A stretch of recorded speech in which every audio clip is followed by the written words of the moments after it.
नमस्कार दोस्तों, हनुमान जी के दरबार में आपका स्वागत है। दोस्तों, आज के वीडियो में बात करूंगा बजरंग बाण पर।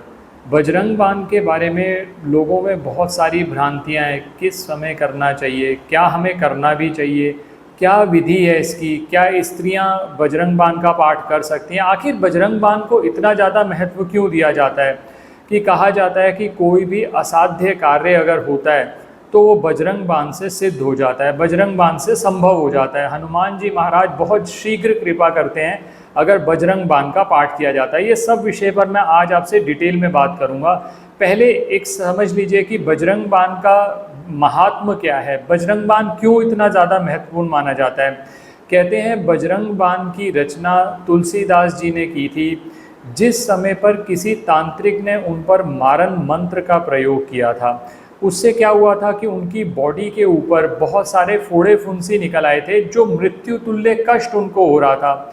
तो तुलसीदास जी ने बजरंग बाण की रचना करी और हनुमान जी से प्रार्थना करी कि इस कष्ट से मुक्ति मिले, और बहुत शीघ्र ही उनको इस कष्ट से मुक्ति मिल गई। तभी से बजरंग बाण का पाठ, कोई मृत्यु तुल्य कष्ट आ रहा हो, जब आपके सारे रास्ते बंद हो गए हों, जब आपके पास कोई रास्ता ना बचा हो, तो कहा जाता है कि बजरंग बाण का पाठ किया जाता है। पहले नाम से भी समझें, आप देखेंगे बहुत सारे स्तोत्र हैं, चालीसा हैं।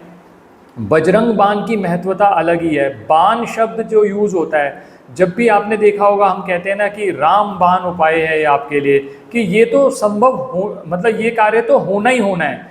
तो उस केस के अंदर बजरंग बाण, बजरंग बली की कृपा पाने के लिए बजरंग बाण का इस्तेमाल किया जाता है, बजरंग बाण का प्रयोग किया जाता है। अब सबसे पहला जो सवाल उठता है कि क्या बजरंग बाण का नियमित तौर पर पाठ करना चाहिए।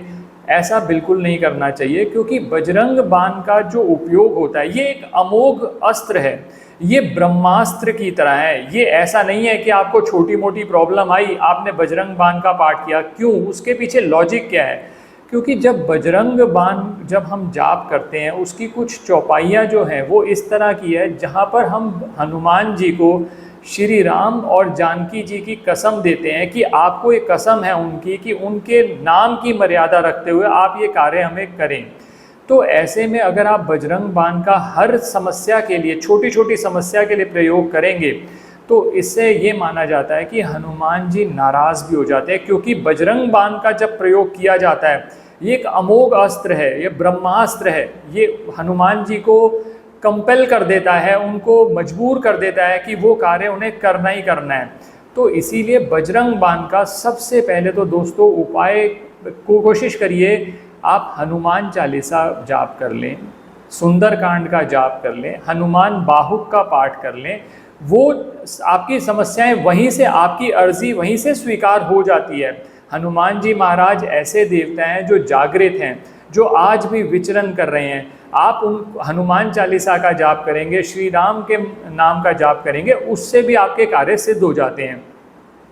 बजरंग बाण का पाठ कहा जाता है कि मृत्यु तुल्य कष्ट आ रहा हो, कोई ऐसी चीज़ जिसमें आपको या तो किसी शत्रु ने इस तरह से परास्त कर दिया कि अब आपकी ज़िंदगी पे कष्ट आ गया है, या आपके पास कोई रास्ता नहीं बचा, तब बजरंग बाण का पाठ किया जाता है। तो पहले तो ये समझ लीजिए कि बजरंग बाण का पाठ नियमित तौर पर ऐसे नहीं किया जाता। सबसे पहली बात तो ये है। अब दूसरी बात, बजरंग बाण के पाठ का उच्चारण किस तरह से पता चले, तो इसके लिए मैंने एक अलग से, हमारा एक न्यू चैनल हमने बनाया है कुमार विकास मेलोडीज़ के नाम से। उसमें बजरंग बाण का पाठ पूरा आपके लाभ के लिए कर दिया गया है। उसका लिंक डिस्क्रिप्शन में है, आप वहां से जाके उस चैनल को भी सब्सक्राइब कर दीजिएगा। बहुत सारे मंत्र और बहुत सारे स्तोत्र मिलेंगे आपको, तो वहां से आपको पता चल सकता है। पहली चीज़ तो ये हो गई। अब दूसरा सवाल उठता है कि बजरंग बाण का पाठ करने की विधि क्या है। विधि का सबसे पहले आपने, जब भी आप पाठ करेंगे, अब इसके लिए स्पेसिफिक वैसे डेज नहीं माने जाते, लेकिन दो सबसे अच्छे दिन माने जाते हैं जिसमें आप ये पाठ कर सकते हैं, मंगलवार और शनिवार। अब लोग पूछते हैं किस समय करना चाहिए। दो ऑप्शंस हैं आपके पास, या तो आप 12 बजे से लेकर 2 बजे के बीच में कर लीजिए, एक तो ये रास्ता है, और दूसरा रात के समय सूर्यास्त के बाद आप बजरंग बाण का पाठ का जाप कर सकते हैं। अब ये तीसरा सवाल ये उठता है कि ये कितने दिन जाप करना चाहिए।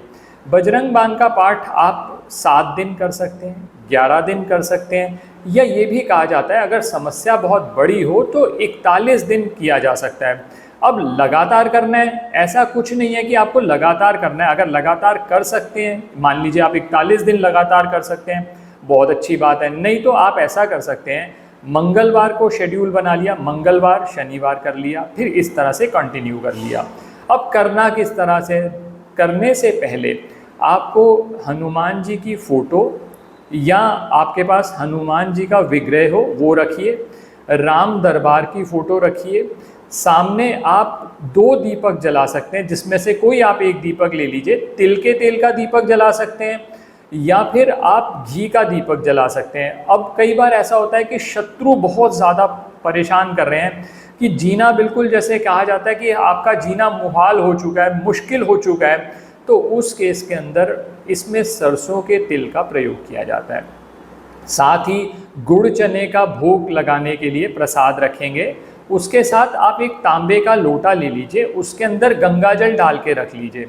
अब बजरंग बाण का आप पाठ कर सकते हैं। कई लोग एक बार पाठ करते हैं पूरा बजरंग बाण का, कई लोग इसी को 9 बार पाठ करते हैं। जितनी बार आप कर सकें। सबसे बड़ी चीज़ ये है आप श्रद्धा से जाप करें, पूरी मतलब आपकी पूरी जो आपकी जान लगा दी आपने, पूरा आपके तन मन से आपने पूरा भगवान को पुकारा।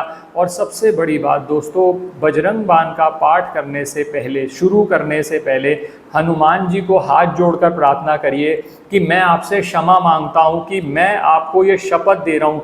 क्योंकि मैंने जैसे पहले भी कहा कि बजरंग बाण में हनुमान जी को शपथ दी जाती है, भगवान राम की, जानकी जी की, कि आपको ये कार्य करना है। तो मैं उसके लिए आपसे क्षमा प्रार्थी हूँ, मेरे पास कोई रास्ता नहीं बचा, इसी वजह से मुझे बजरंग बाण का पाठ करना पड़ रहा है। तो ये प्रार्थना करते हुए आप फिर बजरंग बाण का पाठ कर लीजिए।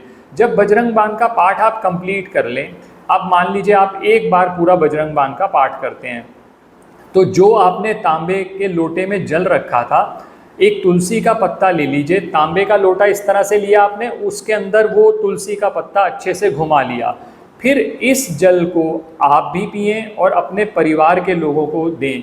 और ख़ासकर अगर शत्रु से बाधा है, कोई किसी ने आपके ऊपर किया कराया, तंत्र इत्यादि किया हुआ है, उसके लिए ये रामबाण मतलब उपाय माना जाता है कि उसी समय पर वो तंत्र कट जाता है। और वैसे भी बजरंग बाण में भी उल्लेख आता है कि भूत प्रेत से कुछ नुकसान नहीं होगा, क्योंकि जो बजरंग बाण का एक बार जाप कर लेता है, हनुमान जी उसकी इन सब चीज़ों से रक्षा कर ही देते हैं। बहुत सारे लोग ऐसे होते हैं जिनके ऊपर कुछ किया कराया है, कोई भूत प्रेत का साया है, तो उस केस के अंदर जब मृत्यु तुल्य कष्ट आ रहा हो, दोस्तों ये ध्यान रखिएगा, तब इसका जाप किया जा सकता है। ये मैंने आपको विधि बता दी। अब लोग ये पूछते हैं क्या स्त्रियां जाप कर सकती हैं? स्त्रियां भी जाप कर सकती हैं, लेकिन ये कहा जाता है एक तो पीरियड्स के दौरान वो जाप नहीं किया जाता। हनुमान जी कहीं पर भी भेद नहीं करते मेल और फीमेल में। तो आप कोई भी जो श्रद्धा से जाप करेगा, जो बिल्कुल फंसा हुआ है, जिसके पास कोई रास्ता नहीं है, तो हनुमान जी महाराज उसकी जरूर जरूर जरूर उसकी प्रोटेक्शन करते हैं, उसकी रक्षा करते हैं, कहीं ना कहीं से उसका काम पूरा करवाते हैं। अब आगे ये क्वेश्चन आता है कि बजरंग बाण का पाठ करते हुए क्या कुछ सावधानियां भी रखनी ज़रूरी हैं? देखिए, 2 सावधानी सबसे ज़्यादा ज़रूरी है। एक तो यह है कि ब्रह्मचर्य का पालन। जिन दिनों में आप मान लीजिए आप बजरंग बाण पाठ का 41 दिन का संकल्प लेते हैं, या मान लीजिए आप 7 दिन का संकल्प लेते हैं, उसमें एक हफ्ते में एक बार कर रहे हैं, तो उसमें ब्रह्मचर्य का पालन, मांस मदिरा का त्याग करना वो कंपलसरी है। उन दिनों में, जिन दिनों में आप ये पाठ कर रहे हैं, उनमें ये नहीं करेंगे आप। ये आपको ध्यान रखने वाली बात है। एक, आप जब भी बजरंग बाण का जाप करें तो गूगल की धूप जला लीजिए। जैसा मैंने अभी आपको सामान बताया कि गुड़ चने का प्रसाद रखना है, सरसों के तेल का, तिल के तेल का या घी का दीपक जलाना है, उसके साथ ही आप गूगल की धुनी जला दीजिए। हनुमान जी को बहुत प्रिय है, तो वो भी आपका एक ऐसा ऑरा क्रिएट कर देगा। आप देखेंगे हनुमान जी महाराज, बहुत लोगों ने एक्सपीरियंस किया है कि उसी समय प्रकट होकर आपकी सभी समस्याओं का विनाश कर देते हैं। तो अब इसके अलावा आपको एक और चीज़ करनी चाहिए कि जब भी आप किसी पर्टिकुलर काम के पूरे होने के लिए या अपने दुख कटने के लिए कोई भी बजरंग बाण का पाठ कर रहे हैं, तो आपको अपने मन में एक ज़रूर रखना चाहिए कि मेरा अगर ये कार्य हो जाता है तो मैं ये चीज़ करूँगा, चाहे मैं किसी मंदिर में जाऊँगा या प्रसाद बंटवाऊँगा या जो भी मेरी मनोकामना पूरी, और वो ज़रूर करिएगा, नहीं तो बाद में उसमें दिक्कत आ जाती है, ये ज़रूर से ध्यान रखिएगा। तो अब बजरंग बाण का जब भी पाठ करें, आप हनुमान जी का ध्यान करते हुए करेंगे, श्री राम का ध्यान करते हुए करेंगे, तो आपको इसका फल बहुत जल्दी मिलेगा। दोस्तों, आशा करता हूँ आपको ये वीडियो पसंद आया होगा। अगर वीडियो पसंद आया तो लाइक करें, बाकी लोगों के साथ भी शेयर करें, और हनुमान जी के भक्त हनुमान जी के दरबार में जय श्री राम या हनुमान जी का कोई मंत्र ज़रूर लिखें। हनुमान जी महाराज आप सब पर अपनी कृपा करें। धन्यवाद दोस्तों।